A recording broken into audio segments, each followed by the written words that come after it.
ಎಲ್ರಿಗೂ ನಮಸ್ಕಾರ ರೀ. ಯಾರೆಲ್ಲ ಈ ಕ್ರೈಸ್ ವಸತಿ ಶಾಲೆಗಳಿಗೆ ಓದ್ತಾ ಇದ್ದೀರಿ, ಇದು ನಿಮಗೆ ಒಂದು ಒಳ್ಳೆಯ ಅವಕಾಶ ಅಂತ ಹೇಳಕ್ಕೆ ಇಷ್ಟಪಡ್ತೀನಿ ನಾನು.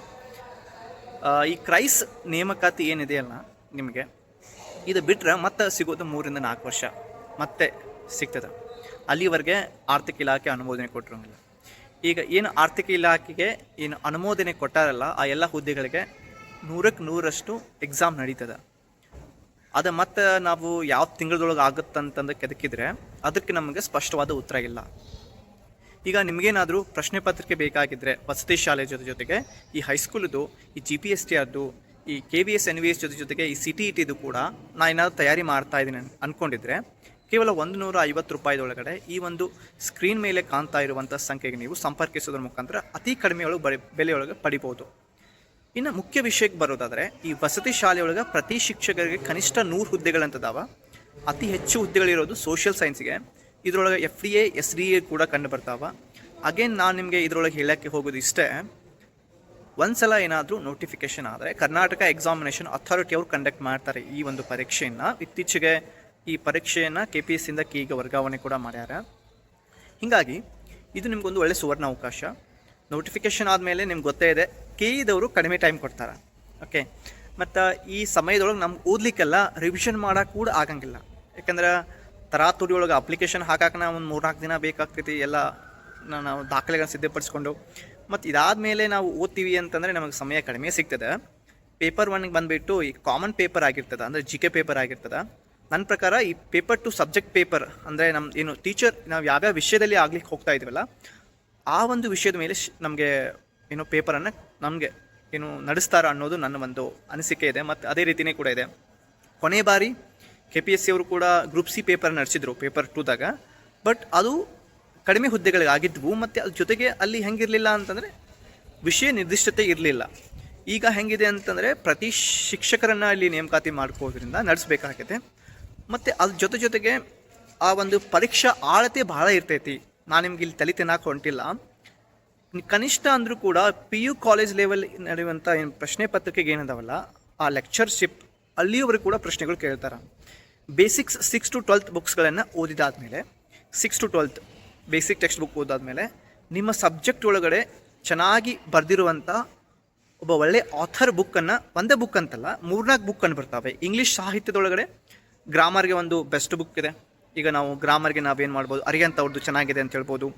ಮತ್ತು ಲಿಟ್ರೇಚರ್ ಬಂದುಬಿಟ್ರೆ ಎಡ್ವರ್ಡ್ ಅಲ್ಬರ್ಟ್ ಅಂತ ಹೇಳಿರ್ಬೋದು, ಅಥವಾ ನಾವು ಬೇರೆ ಯಾವುದಾದ್ರೂ ಕೂಡ ಆಗಿರ್ಬೋದು. ಬಟ್ ಚೆನ್ನಾಗಿರೋದು, ಓಕೆ, ಸ್ಟ್ಯಾಂಡರ್ಡ್ ಆಗಿರೋ ಬುಕ್ಕನ್ನು ನಾವು ಏನು ಓದಬೇಕಾಗತ್ತೆ. ಹಾಗೆ ನಿಮ್ಮ ವಿಷಯದೊಳಗೆ ಕಂಡು ಬರುವಂತಹ ಸ್ಪಷ್ಟವಾಗಿದ್ದು ಬುಕ್ಕನ್ನು ಓದಬೇಕು. ಇನ್ನು ಎರಡನೇ ವಿಷಯ ಬಂದುಬಿಟ್ರೆ, ನಾನು ಕೇವಲ ಕ್ರೈಸಿದ ಕ್ವಶನ್ ಪೇಪರ್ ಅಷ್ಟೇ ಬಿಡಿಸ್ತೀನಿ ಅಂತ ಕೂತ್ಕೋಬೇಡ್ರಿ. ಒಂದು ಮಾತು ಹೇಳೋಕ್ಕೆ ಇಷ್ಟಪಡ್ತೀನಿ.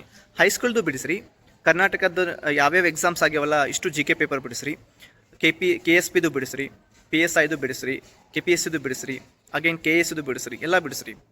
ನಿಮಗೆ ನಾನು ಇನ್ನೊಂದು ಹೇಳಕ್ಕೆ ಹೋಗೋದು ಇಷ್ಟ ಅಂತಂದರೆ, ಸಬ್ಜೆಕ್ಟ್ ಪೇಪರ್ ಯಾರೆಲ್ಲ ರೆಡಿ ಆಗತ್ತೀರಿ, ಈ KVS NVS ಒಳಗೆ ಏನು ಪ್ರಶ್ನೆ ಪತ್ರಿಕೆಗಳದ ಅವನು ಕೂಡ ಬಿಡಿಸ್ರಿ. ಅದ್ರ ಜೊತೆಗೆ ನೀವು ಮಾಡಬೇಕಾಗಿರೋದು ಮತ್ತೊಂದು ಯಾವುದು, ಈ ಏನು ನಮ್ಮ ಒಂದು ಸಬ್ಜೆಕ್ಟ್ ಪೇಪರ್ ಒಳಗಡೆ ಇತ್ತೀಚೆಗೆ ಏನು ಯಾವ್ಯಾವ ಸ್ಟೇಟ್ ಒಳಗೆ ಏನು ಎಕ್ಸಾಮ್ಸ್ ಆಗ್ಯಾವಲ್ಲ, ಈಗ ಉತ್ತರ ಪ್ರದೇಶದೊಳಗಡೆ LT ಗ್ರೇಡ್ ಅನ್ನೋದು ಒಂದು ಎಕ್ಸಾಮ್ ಆಯಿತು. ಅದನ್ನು ನೀವು ಪ್ರಶ್ನೆ ಪತ್ರಿಕೆ ತೊಗೊಂಡು ಅದನ್ನು ಬಿಡಿಸ್ರಿ. ಸೊ ಅಲ್ಲಿ ನಿಮ್ದು ಏನಾಗುತ್ತೆ ಗೊತ್ತಾಗುತ್ತೆ. ಮತ್ತು ಈ KSET ಅಥವಾ NET ನೆಟ್ ಪೇಪರ್ಸ್ ಏನಿದಾವಲ್ಲ ಅವನು ಕೂಡ ಬಿಡಿಸ್ರಿ. ಈಗ ಕೆಲವೊಂದು ಪ್ರಶ್ನೆಗಳು ನೇರವಾಗಿ ಅಲ್ಲಿಂದನೇ ಬರ್ತಾವೆ, ನಮಗೆ ಗೊತ್ತಿಲ್ಲ ಅಷ್ಟ. ಬಟ್ ನಾವು ಹೆಂಗಿರ್ಬೇಕು ಅಂತಂದ್ರೆ, ನಾವು ಒಂದೇ ಪರೀಕ್ಷೆಗೆ ಓದೋಣ, ಆದರೆ ನಾವು ಹೆಂಗೆ ಬಿಡಿಸಿರ್ಬೇಕು, ಎಲ್ಲ ಪರೀಕ್ಷೆ ಪ್ರಶ್ನೆ ಪತ್ರಿಕೆ ಹೆಂಗೆ ಬಿಡಿಸಿರ್ಬೇಕು, ನಾವು ಎಲ್ಲ ಒಂದು ಆ್ಯಂಗಲಿಂದ ಥಿಂಕ್ ಮಾಡಬೇಕು. ಕ್ವಶನ್ಸ್ ಹೆಂಗೆ ರೈಸ್ ಆಗ್ತಾವ, ನಾನು ಹೆಂಗೆ ಟ್ಯಾಕಲ್ ಮಾಡಲಿ ಅಂತ. ಯಾಕಂದರೆ ನೀವು ಯಾವಾಗ ಕ್ವಶನ್ಸ್ಗಳನ್ನು ಜಾಸ್ತಿ ಅಪ್ರೋಚ್ ಮಾಡ್ತಿರಲ್ಲ, ಹೊಸ ನಿಮಗೆ ಐಡಿಯಾಸ್ ಬರ್ತಾವಲ್ಲಿ. ಮತ್ತು ಮುಖ್ಯವಾಗಿರುವಂಥ ವಿಷಯವನ್ನು ತಿಳ್ಕೊಬೋದು. ಮತ್ತು ಅಲ್ಲಿ ನಿಮಗೆ ಗೊತ್ತಾಗುತ್ತೆ ಇದನ್ನು ಓದಬೇಕು, ಇದನ್ನು ಓದಬಾರ್ದು ಅಂತ. ಇದಕ್ಕೆ ಮತ್ತೆ ನಾವು ಕೋಚಿಂಗ್ ತೊಗೊಳ್ಳೋದು ಅವಶ್ಯಕತೆ ಇಲ್ಲ. ಈಗ ಪ್ರಶ್ನೆ ಪತ್ರಿಕೆಗಳೇ ನಿಮಗೆ ಹೆಂಗಂತಂದರೆ ನಿಜವಾದ ಮಾರ್ಗದರ್ಶಕರು ಅವರು. ಪ್ರಶ್ನೆ ಪತ್ರಿಕೆಗಳನ್ನು ನೀವು ಬಿಡಿಸ್ಬೇಕು. ಸಾಲ್ವ್ ಮಾಡಿರೋ ಕ್ವಶನ್ ಪೇಪರ್ ಬಿಡಿಸಿದ್ರೆ ನಿಮ್ಗೆ ಏನೂ ಅರ್ಥ ಆಗಲ್ಲ. ಒಂದು ರೀತಿ ಒಳಗಡೆ ಈಗ ಅದು ನಿಮಗೆ ರೆಡಿಮೇಡ್ ಫುಡ್ ಇದ್ದಂಗೆ. ಸೊ ನೀವು ಅದನ್ನು ದಯವಿಟ್ಟು ಬಿಟ್ಬಿಡ್ರಿ. ನೀವೇ ಪ್ರಶ್ನೆ ಪತ್ರಿಕೆಗಳನ್ನು ಸಾಲ್ವ್ ಮಾಡಿರಿ. ಒಂದು ಪ್ರಶ್ನೆಗೆ ಒಂದು ಚಾಪ್ಟರನ್ನು ಓದಬೇಕು ನೋಡ್ರಿ. ಈಗ ಅದೇ ಒಂದು ದೊಡ್ಡ ಸಮಸ್ಯೆ. ಹಾಗೆ ನೀವು ಒಂದು ಕ್ವಶನ್ ಪೇಪರ್ ಬಿಡ್ಸಕತ್ತಾಗ ಕನಿಷ್ಠ ಅಂದರೂ 50 ಚಾಪ್ಟರ್ ಓದ್ತೀರಿ. ಯಾಕಂದ್ರೆ 100 ಪ್ರಶ್ನೆಗಳಿದ್ರೆ ಅದನ್ನು 50 ಚಾಪ್ಟರ್ ಓದ್ತೀರಿ. ಒಂದೇ ಕ್ವಶನ್ನ ಏನಾಗಿರ್ತದೆ, ಬೇರೆ ಬೇರೆ ರೀತಿಯೊಳಗಡೆ ಆಪ್ಷನ್ಸ್ಗಳು ಸೇಮ್ ಇರ್ತಾವೆ, ಪ್ರಶ್ನೆಗಳು ಬದಲಾವಣೆ ಆಗಿರ್ತಾವೆ. ಅಂಥ ಕ್ವಶನ್ಸನ್ನು ಕವರ್ ಮಾಡಬೇಕಂದ್ರೆ ಒಂದು ಪ್ರಶ್ನೆಗೆ ಒಂದು ಚಾಪ್ಟರನ್ನು ಬಿಡಿಸ್ಬೇಕು. ಸೊ ಯಾವುದೇ ಆಗಿರಲಿ, ಈಗ ನಾನು ಒಂದು ಉದಾಹರಣೆ ಕೊಡ್ತೀನಿ. ಯಾವುದು ಈಗ ಮೌರ್ಯರ ಮೇಲೆ ಯಾವುದಾದ್ರೂ ಒಂದು ಪ್ರಶ್ನೆ ಬಂದಿದೆ ಅಂತ ಅನ್ಕೋರಿ. ಸೊ ಈಗ ಮೌರ್ಯರ ಸ್ಥಾಪಕ ಯಾರು ಅಂತ, ಮೌರ್ಯರಿಗೆ ಸಂಬಂಧಪಟ್ಟಂತಹ ಅವ್ರದ್ದು ಪ್ರಾರಂಭದಿಂದ ಹಿಡ್ಕೊಂಡು ಕೊನೆಗೆ ಕಲೆ, ವಾಸ್ತುಶಿಲ್ಪ, ಸಾಂಸ್ಕೃತಿಕ ಜೀವನ ಕೊಡುಗೆ ಅಲ್ಲಿವರೆಗೂ ಕೂಡ ಓದಬೇಕಾಗ್ತದೆ. ಸೊ ನಮ್ಮ ಪ್ರಿಪ್ರೇಷನ್ ಹೆಂಗಿರಬೇಕು ಅಂತಂದರೆ ಇಂಟಿಗ್ರೇಟೆಡ್ ಆಗಿರಬೇಕು, ಓಕೆ, ಹೋಲಿಸ್ಟಿಕ್ ಆಗಿರಬೇಕು, ಮೀನಿಂಗ್ಫುಲ್ ಆಗಿರಬೇಕು, ಮತ್ತು ಅದೇ ರೀತಿಯಾಗಿ ನಮಗೆ ಸ್ಪೆಸಿಫಿಕ್ ಆಗಿರಬೇಕು. ಓಕೆ, ಅಂದರೆ ನಿಖರತೆ ಇರಬೇಕು, ಸ್ಪಷ್ಟತೆ ಇರಬೇಕು, ಮತ್ತು ಹೆಂಗಿರಬೇಕು, ಸ್ಟ್ರಾಂಗ್ ಆಗಿರಬೇಕು. ಹೀಗಿದ್ದಾಗ ನಾವು ಮಾಡುವಂಥ ಪ್ರಿಪ್ರೇಷನ್ ಕೂಡ ಸರಿ ಹೋಗ್ತದೆ, ಮತ್ತು ನಾವು ಓದುವಂಥದ್ದು ಕೂಡ ಸ್ಪಷ್ಟತೆ ಕಂಡು ಬರ್ತೈತಿ. ಇದು ಒಂದು. ಇನ್ನೊಂದು ಏನಂತಂದರೆ, ಈಗ ನಾವು ಸಾಮಾನ್ಯವಾಗಿ ಇಲ್ಲಿ ಒಂದು ಸ್ಟಡಿ ಒಳಗಡೆ ಕನ್ಸಿಸ್ಟೆನ್ಸಿಯನ್ನು ಮೇಂಟೈನ್ ಮಾಡಲೇಬೇಕಾಗ್ತದೆ. ಈಗ ಇದ್ರ ಬಗ್ಗೆ ಸ್ಪಷ್ಟವಾದಂತಹ ಪಠ್ಯಕ್ರಮ ಇಲ್ಲಂದ್ರೂ ಕೂಡ ಇವತ್ತಲ್ಲಿ ನಾಳೆ ನಿಮಗೆ ಸಿಗ್ತದೆ. ಜಿ ಕೆ ಪೇಪರನ್ನು ಬಿಡಿಸ್ತಾ ಹೋಗಿ, ಸಬ್ಜೆಕ್ಟ್ ಪೇಪರನ್ನು ಬಿಡಿಸ್ತಾ ಹೋಗಿ, ಹಾಗೇ ಆಗುತ್ತೆ. ಕೆಲವೊಂದು ಸಲ ನಿಮಗೆ ಇಲ್ಲ ನನಗೆ ಸಾಕಾಗ್ತದೆ ಅನಿಸಿದರೆ ಕ್ವಶನ್ ಪೇಪರ್ ನೋಡಿ, ನಿಮ್ಗಿಂತ ಬುದ್ಧಿವಂತಿಕೆ ಅಥವಾ ಶಾಣೆತನ ಕಂಡು ಬರೋದು ಕ್ವಶನ್ ಪೇಪರ್ ಒಳಗಡೆ. ಸೊ ಕ್ವಶನ್ ಪೇಪರ್ ನೋಡಿದ್ರೆ ನಿಮ್ಗೆ ಮತ್ತೆ ಮೋಟಿವೇಶನ್ ಬರ್ತದೆ, ಮತ್ತೆ ಓದ್ಬೇಕು ಅನ್ನಿಸ್ತದೆ. ಇಲ್ಲ ಅಂತಂದರೆ ಯಾರು ಚೆನ್ನಾಗಿ ಓದ್ತಾ ಇದ್ದಾರಲ್ಲ ಅವರನ್ನು ನೀವು ಭೇಟಿ ಮಾಡಿರಿ, ಅವ್ರ ಜೊತೆ ಒಂದು ಒಳ್ಳೆಯ ಸಂಪರ್ಕ ಇಟ್ಕೊರಿ, ಅವರು ನಿಮಗೆ ನಿಜವಾದ ಮಾರ್ಗದರ್ಶಕರಾಗಿರ್ತಾರೆ. ಇಲ್ಲಿ ಒಂದೇ ಪರೀಕ್ಷೆಗೆ 1, 2, 3 ಮಂದಿ ಏನಾದರೂ ಪ್ರಿಪ್ರೇಷನ್ ಮಾಡ್ತಾ ಇದ್ದರೆ ಅಂಥ ಒಂದು ಗುಂಪಿನೊಳಗೆ ನೀವು ಬೆಳೀರಿ. ಯಾಕೆಂದರೆ ಅವ್ರು ಯಾವ ಬುಕ್ ಓದ್ತಾ ಇದ್ದಾರೆ, ಅವ್ರು ಹೇಗೆ ಓದ್ತಾ ಇದ್ದಾರೆ, ಅವರು ಎಷ್ಟು ಓದ್ತಾ ಇದ್ದಾರೆ, ಅವರು ಅಲ್ಲಿರುವಂಥ ಏನು ಈ ಕ್ವಶನ್ನಲ್ಲಿ ಬಿಡಿಸುವಂಥ ಸ್ಕಿಲ್ ಆಗಿರ್ಬೋದು, ಇವೆಲ್ಲ ನಿಮಗೆ ಬರ್ತಾ ಹೋಗ್ತಾವ, ನಿಮಗೆ ತಿಳಿತಾ ಹೋಗ್ತಾವ.